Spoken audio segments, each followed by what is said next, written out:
Estimados hermanos y hermanas, acá estamos en una jornada y una charla para Venezuela, para los hermanos de Venezuela, en conjunto con el Pastor Blanco y la Sociedad Bíblica de Venezuela. Yo soy Marlon Binet, soy consultor de traducciones de las Sociedades Bíblicas Unidas y para mí es un gusto compartir con ustedes. Nuestro tema entonces es la traducción de la Biblia. La traducción con la Biblia como tal es un tema muy interesante y vamos a tratar en 45 minutos de tocar algunos temas en cuanto a traducción de la Biblia. Entonces vamos a ver, muchas veces cuando hablamos de traducción pensamos en traducción como cruzar un puente, ¿no? Tradicionalmente, incluso la palabra que viene del latín significa trasladar, transponer algo, traducir. Entonces, para muchos da la imagen de cruzar un puente. Y cuando pensamos así, de forma, digamos, un poco intuitiva, hablamos de traducciones exactas, mientras que en realidad los idiomas son tan diferentes que una traducción exacta no vamos a tener. Tenemos una traducción que refleja el mensaje, pero exacta en todas las palabras y en todos los giros gramaticales no puede ser porque los idiomas son diferentes. Tomamos el griego y el hebreo o el español o otros idiomas, siempre va a haber cambios en el sentido de que giros gramaticales que son diferentes, usamos diferentes palabras, entonces eso es parte de la dinámica de traducción, ¿no? Entonces, tal vez hay que pensar en la imagen en forma un poco más complicada. Traducir, si traducir es llevar al otro lado del río, hay que pensar como si la traducción es como un burro, tal vez, que va a cruzar, pero no puede cruzar siempre con todo lo que hay al otro lado. No todos los aspectos del texto hebreo, del texto griego, se pueden traducir al castellano. Muchos se pueden traducir, pero no todos. O a veces el traductor tiene que escoger cuál traducir o cuál no. Hay juegos de palabras en hebreo y en griego que es muy difícil replicar completamente. Por ejemplo, cuando Jesús habla de que el Espíritu Santo es como el viento que sopla, que va donde quiera ir, en el griego pneuma significa espíritu, aliento y significa también viento. Allí Jesús puede hacer el juego de palabras en Juan, está perfecto en griego, ¿no? Pero en muchos idiomas no podemos hacer eso. Hay idiomas que sí lo pueden hacer, porque usan la misma palabra para espíritu como la palabra para viento, ¿no? Pero en este caso, en castellano, viento y espíritu no, es la misma palabra. Entonces, cuando traducimos, no podemos traducir literalmente, mantener el juego de palabras. Podemos buscar otro juego de palabras, ¿no? Podemos tratar de buscar un equivalente. Entonces, al traducir, es llevar al lado del río, pero siempre se va a cambiar algo. Pero claro, no queremos que cambie el mensaje mismo de la palabra de Dios o el mensaje mismo de cualquier comunicación que alguien está dando, ¿no? Pero la forma muchas veces va a cambiar. Hay que pensar la traducción tal vez no tanto como usar un puente, que es una buena imagen, pero también a mí me gusta la imagen de traducción como una pelea marcial que se llama en inglés pushing hands, empujar mano. En esa pelea marcial, el fin no es de ganar, el fin es que los dos actores queden en balance. Los dos pierden si uno se cae. Entonces, el pushing hand es los dos se empujan, los dos se atacan, pero siempre tratan de mantener un equilibrio. Entonces, podemos pensar en traducción como un equilibrio entre dos idiomas, dos culturas. En este equilibrio hay una comunicación del el texto fuente hacia el texto receptor, por ejemplo, del hebreo y el griego al castellano, o del castellano, el hebreo y el griego a quechua, o a Wotenja, a Curipaco. Entonces, si pensamos de esta forma, no vamos a pensar en un sistema, digamos, unilateral o unidireccional, ¿no? Donde el idioma y la cultura fuente está dando información a la otra cultura. Sí, lo está haciendo, pero esta cultura receptora, el idioma que recibe la traducción, para decirlo así, el idioma de traducción también hace hay una encarnación de la palabra de Dios en ese idioma, para decirlo así, ¿no? Entonces, por eso muchas traducciones nos ayudan y es bueno estudiar diferentes traducciones en diferentes idiomas si podemos, porque siempre nos van a ayudar a entender el texto mejor. Un idioma es como un témpano de hielo. Un idioma tiene al superficie, vemos la diferencia, que es la diferencia en palabras, la diferencia en sonidos, la diferencia, pero debajo hay diferencias más fundamentales de conceptos, ¿no? Cuando decimos la palabra casa, o la palabra bet en hebreo, o la palabra oikos en griego, en cada uno de esos idiomas depende de qué está hablando uno. Podemos hablar de casa de Dios, podemos hablar de casa de cambio en castellano. Casa de cambio es otra cosa que casa de Dios, ¿no? Entonces la palabra casa se usa en diferentes formas en castellano. En hebreo también, ¿no? En hebreo también, ¿no? Tenemos la casa del rey, tenemos la casa, digamos, la casa de pan para Bethlehem.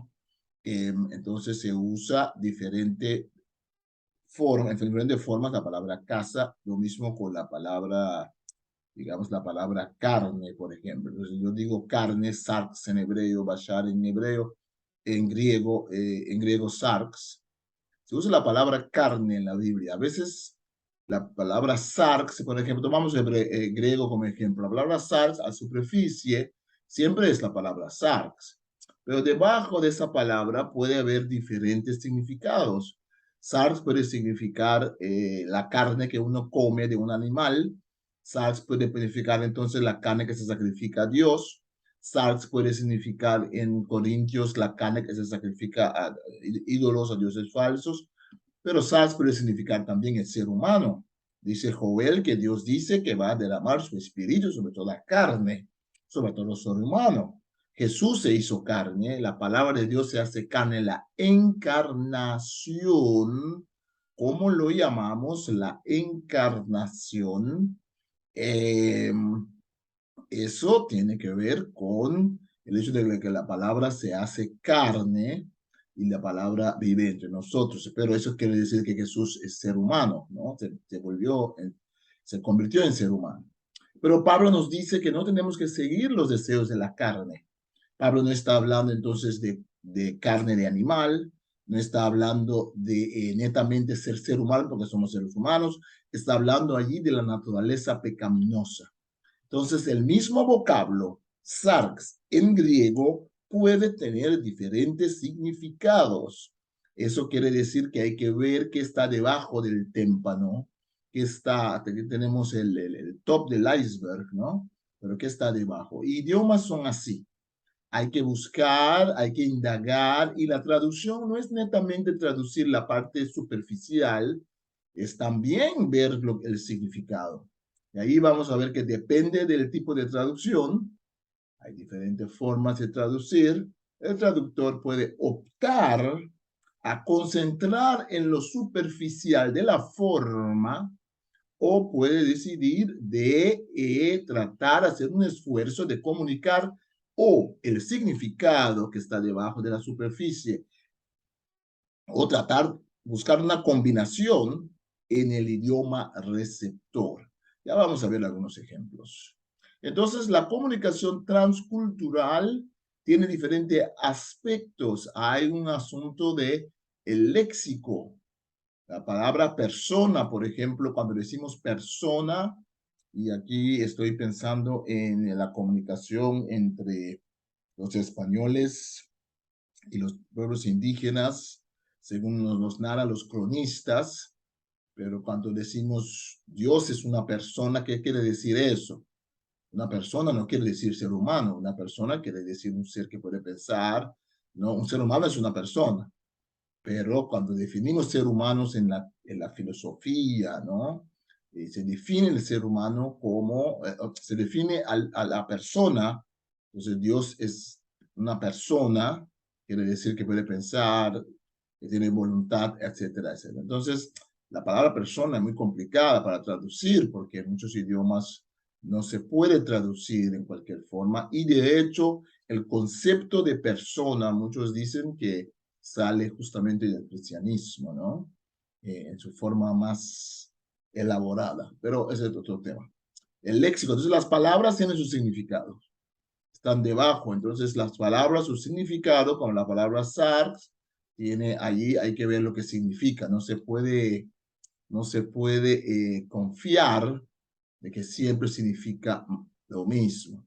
El sintaxis quiere decir, el sintaxis es la estructura de adoración, ¿no? En castellano decimos yo voy a casa, en castellano no es necesario tampoco decir el yo, se puede decir voy a casa. En algunos idiomas hay que decir el yo siempre, en otros idiomas se dice casa, yo voy a. Es el orden de la estructura. Muchos idiomas indígenas tienen otra estructura. Por eso que los hermanos alemanas que hablan idiomas indígenas, a veces cuando hablan castellano, pueden meter parte de su sintaxis de su idioma en el castellano.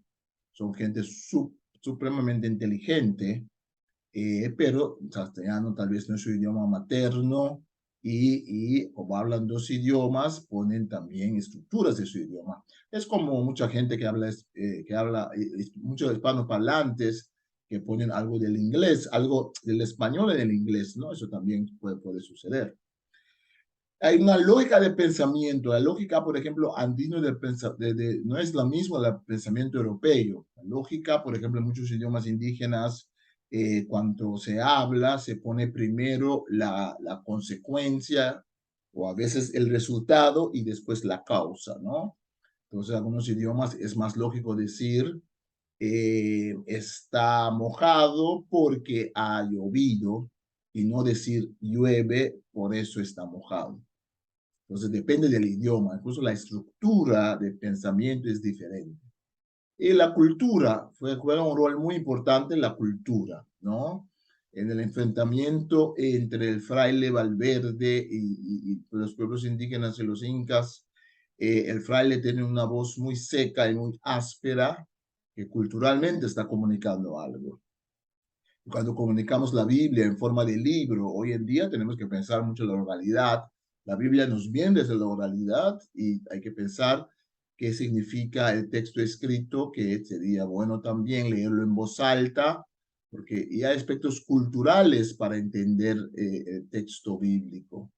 Eh, Tenemos conceptos sobre la relación entre hombre y mujer, conceptos sobre cómo padres tratan a sus niños, conceptos sobre la geografía que son culturales y esos conceptos hay que entender que la traducción, entonces si vamos otra vez al témpano, el léxico, la sintaxis, ¿no? Digamos que el léxico es fácil de entender que son otras palabras que se usan, pero debajo de eso incluso cuando conseguimos un equivalente como la palabra casa, para un esquimal la palabra casa es otra cosa que para alguien en Kenia, ¿no? Incluso cuando encontramos el equivalente, hay un mundo detrás o un mundo debajo de esa palabra y su significado. Tenemos el sintax, tenemos el léxico, tenemos la parte lógica de pensamiento. Idiomas y culturas difieren en lo que ven como lógico. Claro, hay una lógica universal que podemos formular en la matemática. No estoy hablando de esa lógica, estoy hablando de la lógica de la praxis de la vida, de lo que entendemos desde nuestra cultura que es lo natural, lo intuitivo, lo más lógico, ¿no? Eh, entonces, el traductor tiene ese reto. Traducir en realidad es comunicar, ¿no? Traducir es trasladar el código de idioma de un idioma a otro código, ¿no? El código de idioma a otro código. Entonces, los sonidos son diferentes, las palabras son diferentes. Pero traducir también es comunicar el mensaje fuente a un receptor usando otros códigos lingüísticos. Entonces, el mensaje es muy importante aquí, ¿no? El traducir es reproducir el sentido del idioma fuente, ¿no? Reproducir el sentido del idioma fuente. Eso también es un asunto muy importante. Entonces, si estamos hablando de traducción, podemos hablar de traducción en diferentes formas. Podemos hablar sobre trasladar el código de un idioma a otro. El inglés es diferente al castellano en sus códigos, en sus sonidos. También hablamos entonces del mensaje. ¿Cuál mensaje estamos dando, no? Podemos tener los mismos vocablos equivalentes, pero estamos comunicando algo diferente, ¿no? Por ejemplo, si una persona dice la gente de los cerros tienen una fiesta, en algunas culturas, en algunos países, la gente que vive en los cerros son la gente pobre. En otras culturas, la gente que vive en las montañas son la gente rica. Entonces, depende, si yo digo la gente de los cerros tienen una fiesta, yo tengo una imagen de cuál tipo de fiesta. Y si vivo, por ejemplo, en algunos países de las Américas, cuando decimos la gente de los cerros, estamos hablando de gente que tiene sus retos económicos.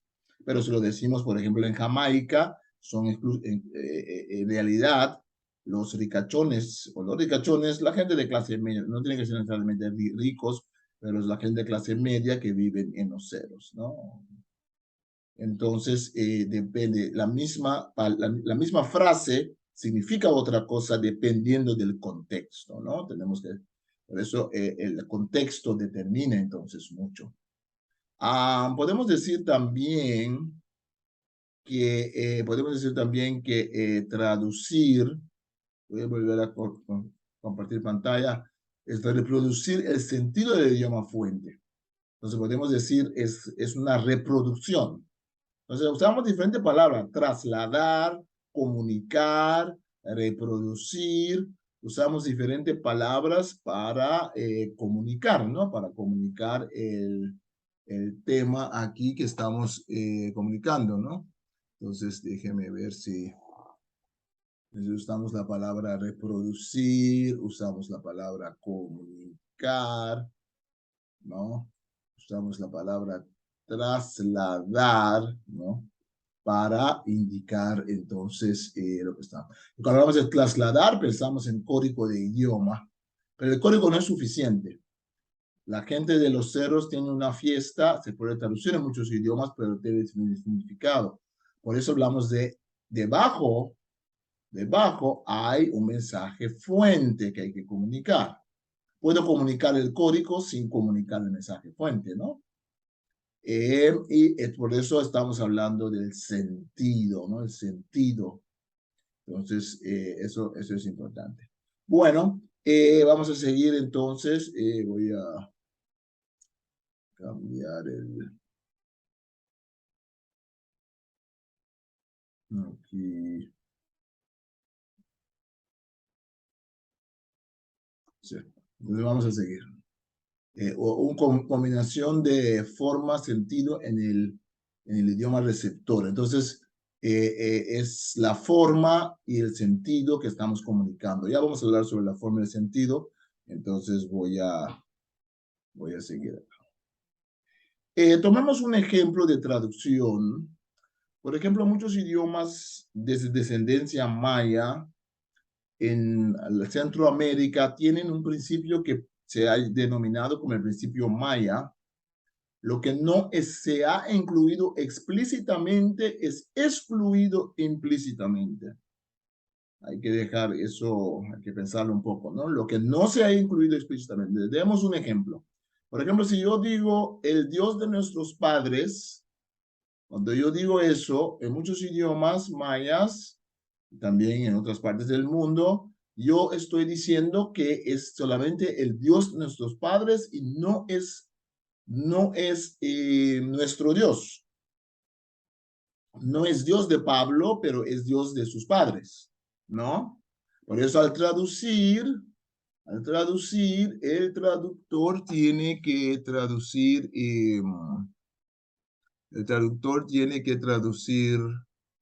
estoy cambiando aquí el puntero para, sí, el traductor tiene que,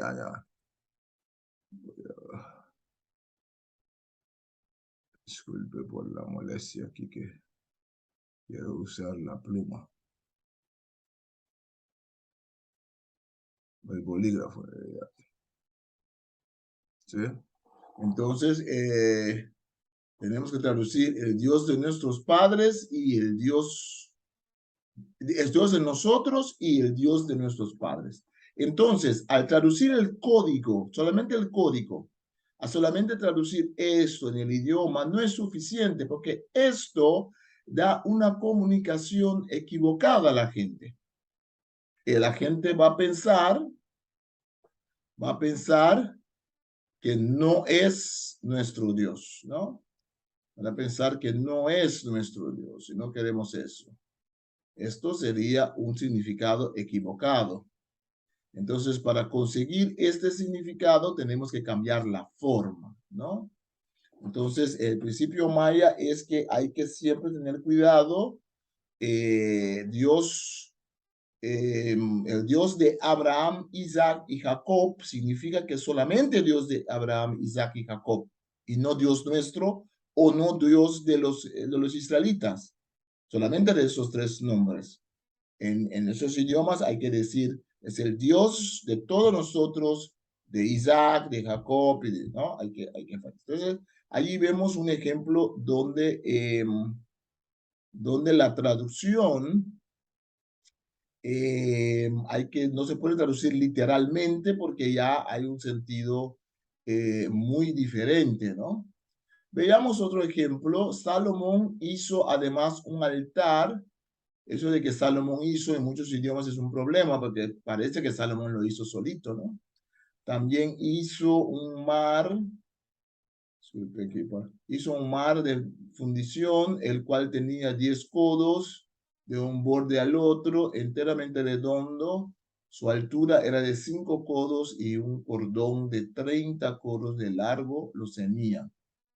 Hizo también eso de hacer. Entonces, aquí parece que Salomón, ¿no? Parece aquí que Salomón es digamos, la persona principal, ¿no? Que Salomón solito está haciendo todo, ¿no?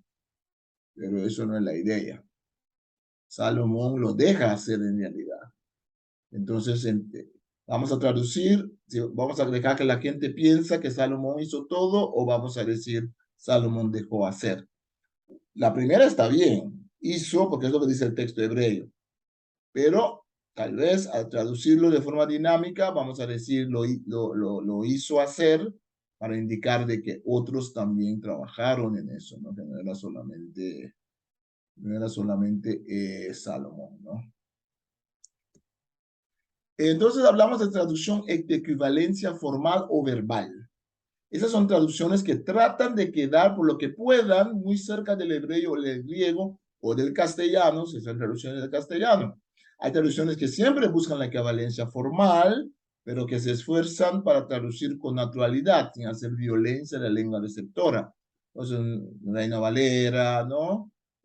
Son traducciones que se han hecho en base de este principio, tratando de comunicar la forma por un lado, pero también ser entendible, ser natural, ¿no? Eh, Hay traducciones científicas. Esta categoría pertenece a las traducciones que tienen como única finalidad proporcionar un punto de apoyo o un comentario científico de la Biblia. Son traducciones de un nivel de idioma muy alto. Intenta reflejar la fidelidad de todos los matices del texto fuente. Son traducciones que ponen una barrera, ¿no? Ponen una barrera, digamos, lingüística para lectores que no son lectores iniciados, ¿no? Entonces, eso es importante.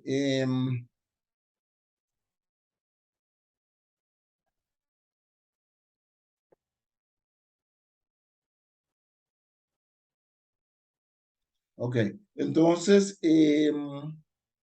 vamos a ver, traducciones tradicionales. La búsqueda de traducciones tradicionales son que a la medida de lo posible quieren una coincidencia formal entre los textos hebreos, arameos o griegos. La inevitable adaptación a la sintaxis y los modismos de la lengua receptora, entonces español sería la lengua receptora, o el quiché, o el chol, o el curipaco, ¿no? O el pemón, da la posibilidad de traducirlo todo al pie de la letra. Entonces, es imposible en realidad, traducir todo a pie de la letra, ¿no? Porque los idiomas son diferentes, ¿no? Pero recuerdo lo que habíamos dicho anteriormente, que la meta sería de traducir el mensaje. El mensaje no puede ser diferente, ¿no? El mensaje detrás del código, el mensaje detrás, digamos, lo que está debajo del témpano, ¿no? Lo que está debajo del el top del iceberg, ¿no? Ciertos intentos de acomodación a las expectativas del lector común a quien la versión está dirigida en primer lugar. Esta fluctuación en los criterios dominantes a veces predomina uno o a veces otro. Genera oscuridades o durezas que caracterizan tal versión, ¿no? Por ejemplo, Reina Valera, la versión de Rey Jaime, Almeida, son traducciones que tratan de comunicar con el lector, pero tienen sus partes que son, digamos, más fuertes, ¿no? Tienen sus partes que son más fuertes, que más difícil de entender. ¿Por qué difícil de entender? Porque dejan ciertos aspectos más oscuros, más duros para el entendimiento, ¿no? Entonces tratan de traducir en forma, digamos, seguir la sintaxis de los idiomas originales, pero, y tratan de comunicar en buena forma, pero siempre va a quedar cosas que son más difíciles de entender, ¿no? Entonces, voy a saltar este ejemplo, o tal vez lo puedo poner, ¿no? Jehová es mi pastor, nada me faltará. Aquí vemos dos traducciones, es portugués y ese es castellano. Señor es mi pastor, nada me faltará. Eh, este concepto de nada me faltará en el futuro ya es un tema, porque probablemente aquí el texto no se está refiriendo al futuro, se está refiriendo que nada me falta, ¿no? Es un, pues siempre en el pasado, en el presente y en el futuro, nunca nada me faltará, no tendré falta de nada en ningún momento, ¿no? Entonces, eso sería una forma de interpretar el texto. En lugares de delicados pastos me hará descansar, junto a aguas de reposo me pastoreará, ¿no? Entonces, eso de pastorearme, el portugués dice, elévame para junto a las aguas de descanso, ¿no? Entonces el traductor aquí decide traducir pastorear, el otro decide traducir me pone junto, ¿no? Eh, entonces así vemos que hay diferente, pero esas dos traducciones son de equivalencia formal o de equivalencia verbal, decimos, ¿no? Porque quedan muy cerca, tratan de quedar muy cerca al texto hebreo, ¿no? Entonces tratan de quedarse muy cerca ahí. Bueno, vamos a seguir. Entonces, hay una escala de traducción. Podemos hablar de traducciones literales o libres. La frase que usamos en realidad no es literal o libre, pero traducciones de equivalencia dinámica, traducciones de equivalencia formal. Entonces tenemos dos tipos, ¿no? Aquí uso la palabra más popular, libre, porque el libre hay una diferencia entre una traducción muy libre, una traducción de equivalencia dinámica, que es como la TLA, Dios habla hoy, donde trata, y hay diferencia en la NBI. Estas traducciones están en el mismo campo, pero cada uno tiene su propia forma de manejar lo que llamamos el método de traducción dinámico equivalente, ¿no? TLA tiene más simplificación del texto para el entendimiento. Dios habla hoy y NB tiene cada uno diferentes formas de manejarlo. Sabemos que Reina Valera, claro, es ya diferente, entonces no vamos a, ¿no? Es diferente. Entonces, ¿dónde están nuestras traducciones en esta escala? Podríamos ver que hay dos diferentes formas, ¿no? De traducir. Entonces, es muy importante que podamos nosotros, es muy importante, estoy tratando aquí de escribir algo, discúlpeme, déjame ver. Entonces, esto, claro, podemos llamar es equivalencia formal, lo llamamos, ¿no? Tratan de mantener la forma del texto hebreo, el texto griego. Estas otras traducciones llamamos traducciones de equivalencia. Estas son traducciones de equivalencia dinámica, ¿no? Entonces hablamos aquí de... Hay traducciones que son demasiado libres que llamamos paráfrasis, ¿no?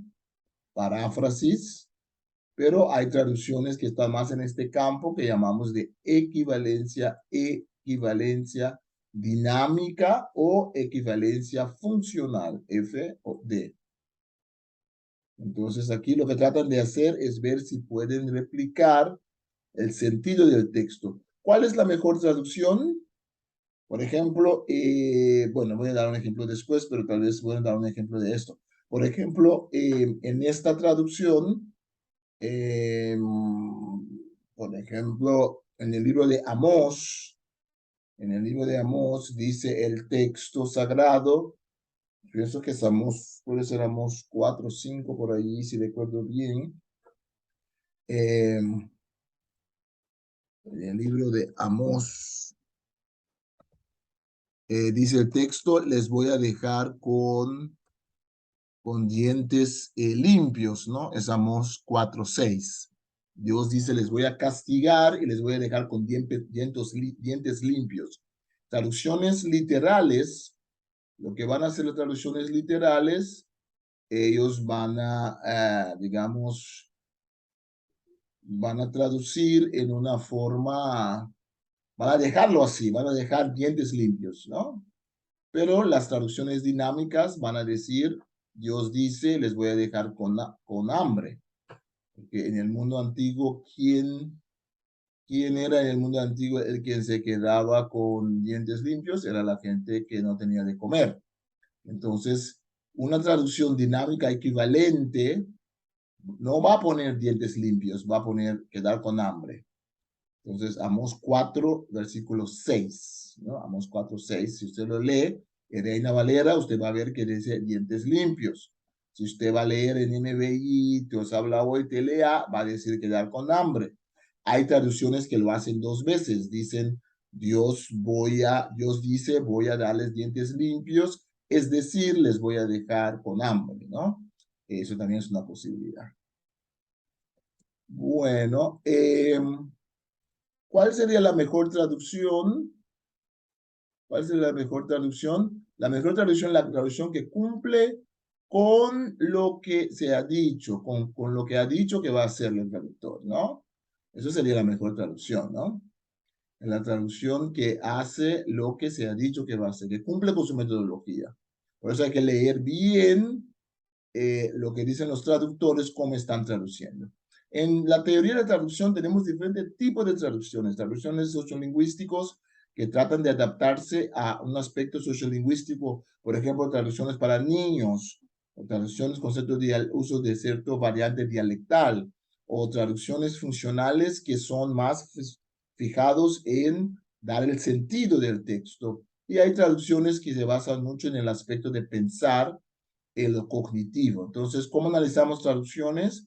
Hay diferentes teorías que se basan o en la parte sociolingüística, identidad de los pueblos, identidad de la gente dentro de una comunidad, variantes lexicales del idioma, por ejemplo.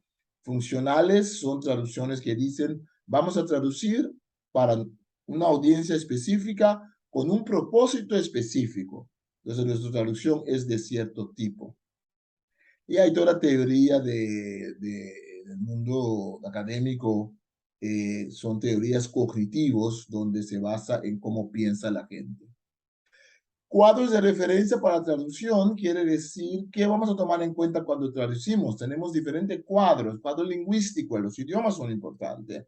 Análisis de idioma, tipo de idioma, tanto del idioma, los idiomas originales, griego, arameo y hebreo, como de los idiomas en la cual uno está traduciendo, sea que sea el español, el francés, el holandés, el inglés, o los idiomas indígenas, por ejemplo, o los idiomas creoles, ¿no? El cuadro antropológico, cómo vive la gente, cuáles son los aspectos culturales, cuál es el mundo simbólico del pueblo. Hay que conocer eso para poder traducir bien, ¿no? Cuadro traductológico, ¿cuál tipo de traducción voy a hacer? ¿Una formal equivalente o una dinámica equivalente? ¿Cuál es mi propósito? ¿Una traducción litúrgica o una traducción para que se entienda el texto para los jóvenes, por ejemplo, ¿no? Para la evangelización, ¿no? Cuadro comunicativo, ¿cómo voy a comunicar la traducción? ¿Voy a comunicarlo por internet? ¿Voy a comunicarlo en forma oral? ¿Voy a comunicarlo por cuál medio voy a comunicar la traducción? Y el cuadro teológico de la traducción, claro, que estoy tratando siempre de enfocar en la teología del texto. Teología del texto en primer lugar, ¿eh? ¿Cuál es la teología de Isaías? ¿Cuál es la teología de Pablo? ¿Cuáles son las cosas principales que nos quiere comunicar el primer autor? Por otro lado, también tomamos en cuenta que en el idioma receptor hay iglesias que han desarrollado cierta teología en cuanto a los textos. Es bueno saberlo, porque eso nos ayuda a los traductores a veces poner las posibles traducciones que pueden haber o variantes de manuscrito que tienen valor para las iglesias. No vamos a adaptar el texto para la iglesia, normalmente eso no se hace, pero sí podemos tomar en cuenta si hay ciertos textos, ciertos variantes que se usan mucho dentro de iglesias de la comunidad, para por lo menos la traducción tenga esas variantes o esas posibles traducciones, ¿no? Bueno, entonces, algunos ejemplos rápidamente. El texto dice, el Señor me alzó los cuernos. Eso significa el Señor me dio fuerza. Una traducción dinámica equivalente va a decir el Señor me dio fuerza. Una traducción equivalencia verbal o formal va a decir alzó los cuernos. Va a mantener la forma del texto hebreo, mientras que esta traducción mantiene el significado, ¿no? Eso es muy importante, ¿no? Entonces, me alzó los cuernos, mantiene la forma, ¿no? La forma. Y el Señor me dio fuerza.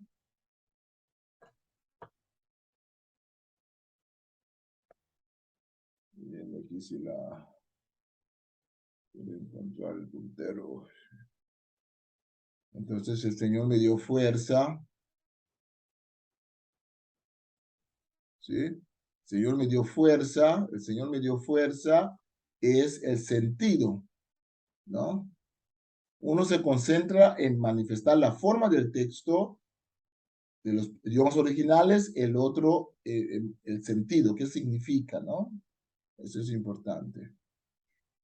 La funcionalidad de cuernos puede ser de una metáfora que da coherencia e invoca el espíritu estético. Entonces, una traducción puede decidir que sí va a seguir a usar la palabra los cuernos porque dentro del texto eso aparece en la parte poética, ¿no? Se repite. Entonces, depende del tipo de traducción, ¿no? Entonces, en ese sentido, cuerno no solamente significa fuerza, pero también puede ser una indicación a otros textos. Y por eso los dos tipos de traducciones están bien. Una que se concentra en la forma nos da esos aspectos de vinculación con la intertextualidad, cuando los textos refieren a otros textos dentro del canon, o nos da también la repetición, ¿no? Podemos ver que, si se usa la misma palabra, entonces puedo ver que donde se usa la palabra sarx o bashar, cada rato puedo ver que el escritor lo está usando. Pero la ventaja de una traducción al significado es que ese tipo de traducción es una traducción que me da el sentido, puedo entender. Entonces, traducciones de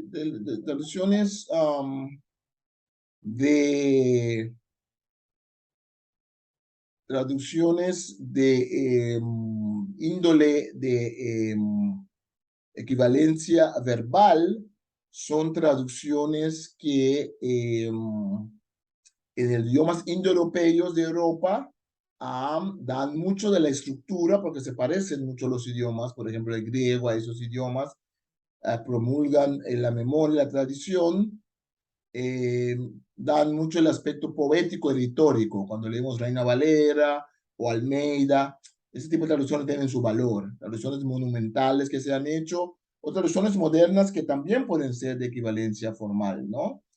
Sí, equivalencia formal. Pero la ventaja, posible desventaja de ese tipo de traducciones es que la gente no entiende lo que dicen, el lenguaje no es natural, el lenguaje puede ser eclesial.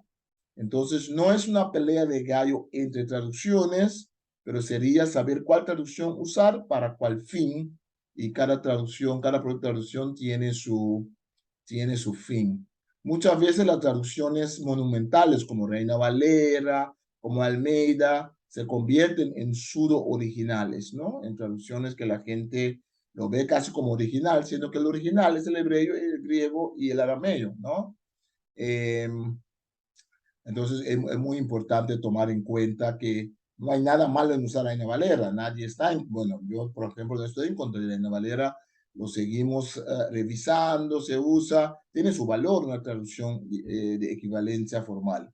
Pero hay nuevas traducciones que ayudan el entendimiento y hay traducciones que tratan de combinar los dos asuntos. Bueno, voy a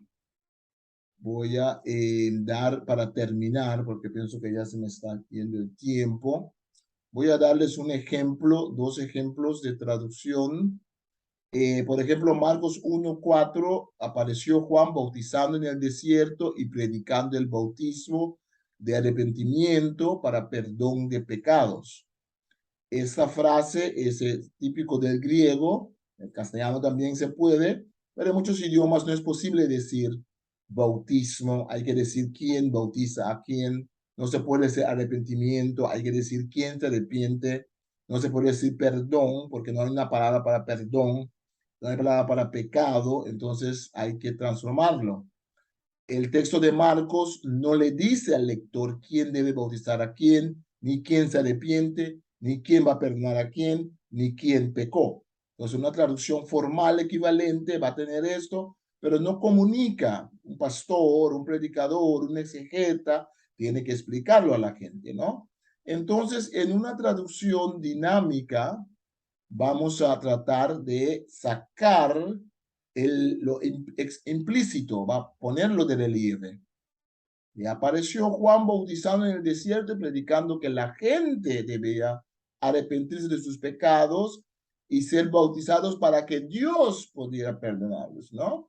Entonces, esas son posibles traducciones. Otra es, así se presentó Juan en el desierto, decía a todos que debían volverse a Dios, arrepentir, ser bautizados para que Dios les perdonara sus pecados. Otra forma de traducir, Juan le decía a la gente, bautícense y demuestren que ya no quieren hacer lo malo, solo así Dios los perdonará. Vemos acá diferentes tipos de traducciones dinámicas equivalentes que diferentes registros de idioma tratan de comunicar el mensaje.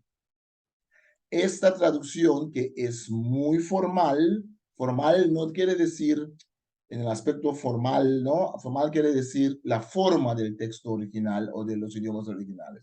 Mantiene la forma. Una palabra para bautismo, arrepentimiento, predicando, bautizando, que está en el griego. perdón, eso quiere decir formal en este caso. La forma, sigue la forma, ¿no? La palabra nominalización quiere decir que estamos entonces usando arrepentimiento, ¿no? Predicando, bautizando, etcétera, etcétera. Estoy aquí, parece que el tiempo, estamos en 45 minutos más o menos, parece, pero voy a terminar esta parte primero. Entonces, diferentes tipos de traducciones nos ayudan, ¿no? Nos ayudan. Son idiomas que pueden nominalizar, entonces, idiomas que nominalizan pueden hacer de palabras como amar, hacerlo amor, ¿no? Palabras como mostrar gracia, gracia, ¿no? Entonces, son idiomas que nominalizan. Los idiomas que no pueden hacer eso, que no tienen palabras abstractas para ciertas actividades. Por ejemplo, no dicen perdón. Tienen que decir quién perdona a quién. Entonces, en esos idiomas hay que decir para que Dios les perdone sus pecados, hay que cambiar, ¿no? Entonces, en castellano son opciones.